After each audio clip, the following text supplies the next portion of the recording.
الأصدقاء salam alaikum, bonjour ou bonsoir les amis, j'espère que vous allez bien partout où vous vous trouvez. En tout cas, c'est ce que je vous souhaite et pour le meilleur de toutes les circonstances et de toutes les situations bien sûr. Bienvenue sur votre chaîne Bled Magharibia qui attend comme toujours vos encouragements qui nous font beaucoup de bien et dont nous avons bien besoin. Merci, un merci tout particulier pour vos commentaires, pour vos conseils ainsi que pour vos gentils compliments.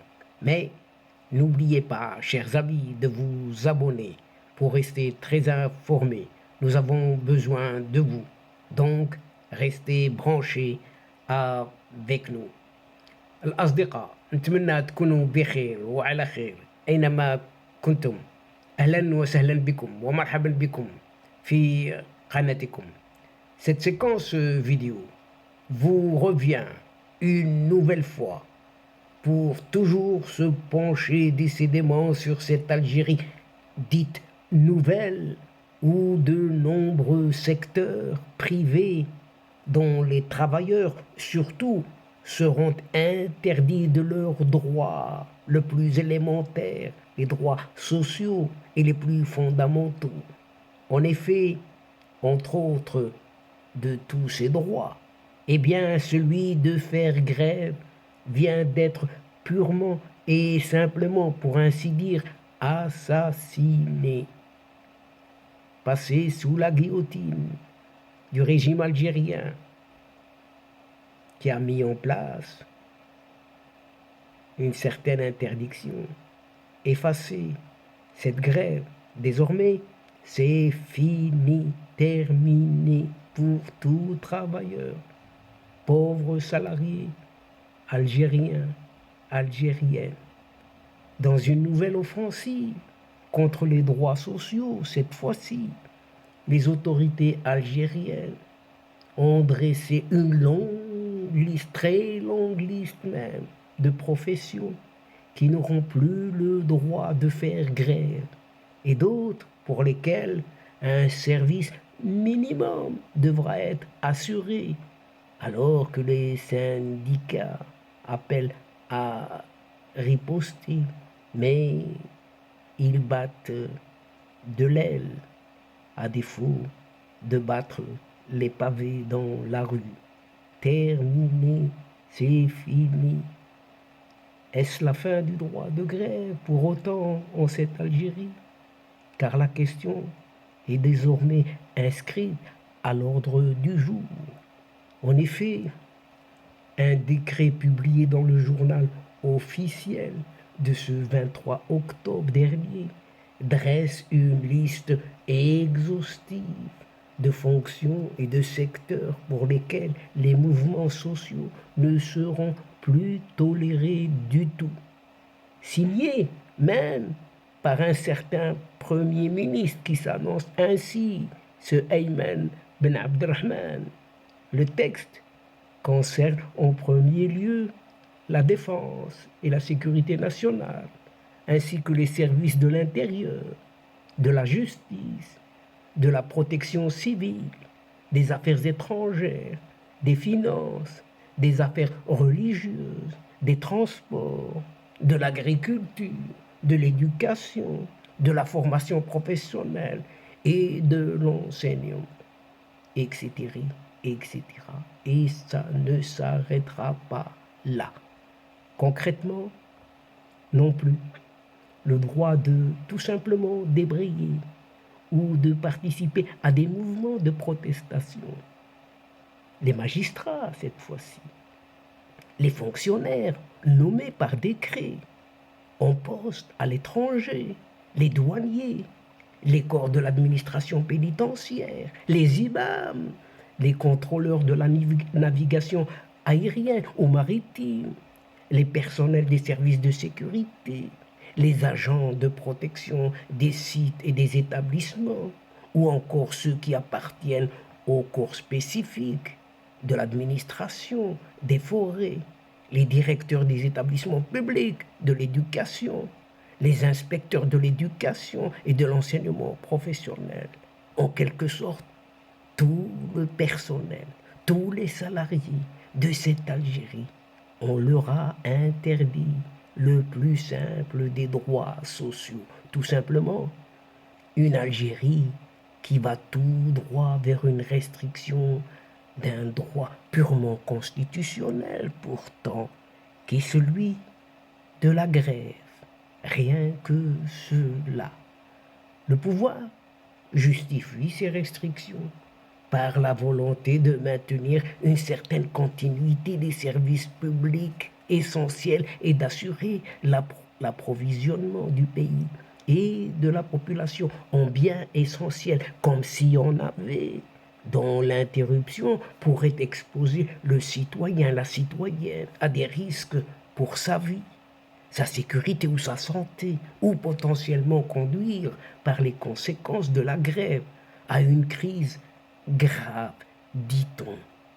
En complément, ce texte liste les secteurs d'activité qui doivent assurer une permanence lors des arrêts de travail en mobilisant l'équivalent de 30% du personnel en grève. Mais la liste qui nous dit plein de choses, c'est la totalité de ce personnel du pays sont concernés.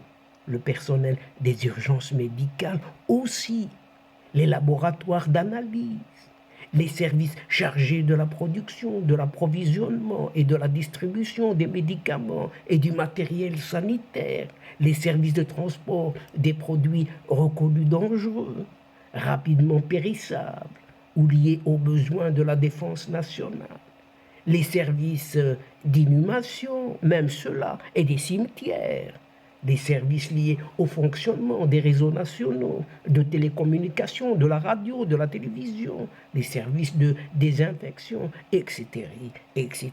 Ça ne s'arrête non plus là. Autant dire que c'est la fin des grèves, tout simplement. C'est ce que résume un membre du syndicat national des praticiens de santé publique, restant anonyme, bien sûr.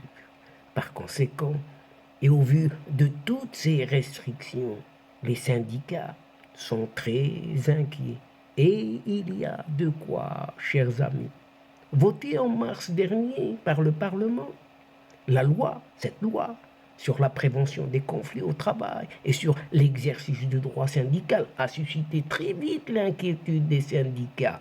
Des syndicats qui, en amont, avaient tenu plusieurs conclaves pour dénoncer le nouveau dispositif. Rien n'y fait, absolument rien. Le jour où le gouvernement a présenté ce projet de loi aux députés, toujours à la botte du régime, bien entendu, les syndicats de la fonction publique ont même organisé une grève, mais pour rien, peu suivie, mais qui a tout de même permis de marquer leur opposition, comme si on avait une en cette Algérie, puisque c'est la seule syndicale qui existe, si l'on puisse l'affirmer encore ici. Déplorant ne pas avoir été associé à l'élaboration de cette loi, la Confédération des syndicats autonomes, qui regroupe une quinzaine d'organisations syndicales, relevant essentiellement du secteur de l'éducation nationale et de la santé, a haussé un tout petit peu le ton, considérant que ces nouvelles restrictions signent la fin des droits syndicaux en cette Algérie. Circuler en ce qui concerne le syndicat, il n'y en a plus. Même la fameuse UGTA, cette célèbre UGTA, Union Générale des Travailleurs Algériens, seule a officié avant l'introduction du pluralisme syndical et qui traditionnellement se garde de mettre en cause les décisions gouvernementales, s'est joint au mouvement de contestation. Le décret de ce 23 octobre dernier fixe des conditions incapacitantes au droit de grève, qui est pourtant garanti par la Constitution algérienne, confie même un syndicaliste du secteur de l'éducation. Les grèves des enseignants et du personnel soignant ne seront plus tolérées, à coup sûr, précise encore ce journaliste. Les syndicats critiquent également la loi relative à l'exercice syndical et en particulier sa disposition qui prévoit un relèvement du seuil de représentation syndicale. Il passe de 20% à 30%. Une exigence impossible à honorer, estime une certaine UNPEF, l'UNPEF, l'Union nationale du personnel de l'éducation et de la formation, dirigée par un certain Sadiq Dziri. Le texte, eh bien ce texte trace en outre une frontière entre pratique syndicale et pratique politique à franchir ou à ne pas franchir, ce qui met fin à la transhumance syndicale et fait craindre à certains que l'exercice syndical ne soit peu à peu criminalisé. Rien que ça. Le droit syndical est mort, tout à fait révolu. On n'en parle plus en cette Algérie.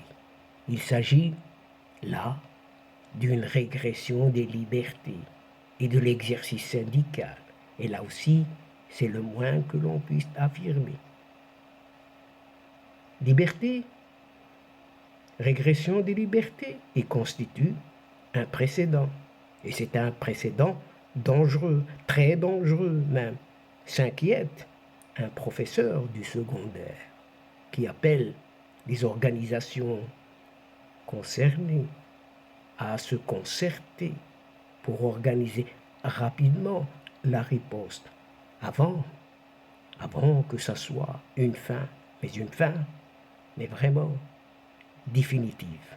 Et chers amis, c'est là-dessus que se termine cette séquence, en vous disant à une prochaine fois, Inch'Allah, en vous retrouvant avec un immense plaisir. Mais n'oubliez pas de vous abonner pour rester informé des dernières nouvelles de votre chaîne. Mais faites abonner aussi vos amis, vos proches, vos connaissances et pourquoi pas les membres de votre famille pour recevoir eux aussi les dernières nouvelles de votre chaîne.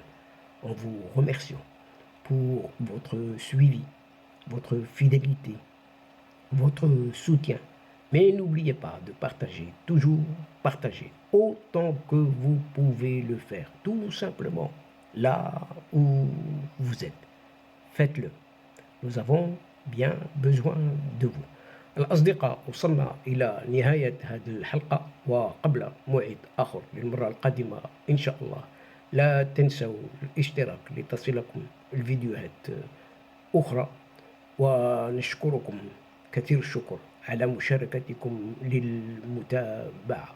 Le moment est juste arrivé pour vous dire au revoir les amis et à la prochaine fois. Inch'Allah, الأصدقاء. السلام عليكم ورحمة الله وبركاته. مع السلامة.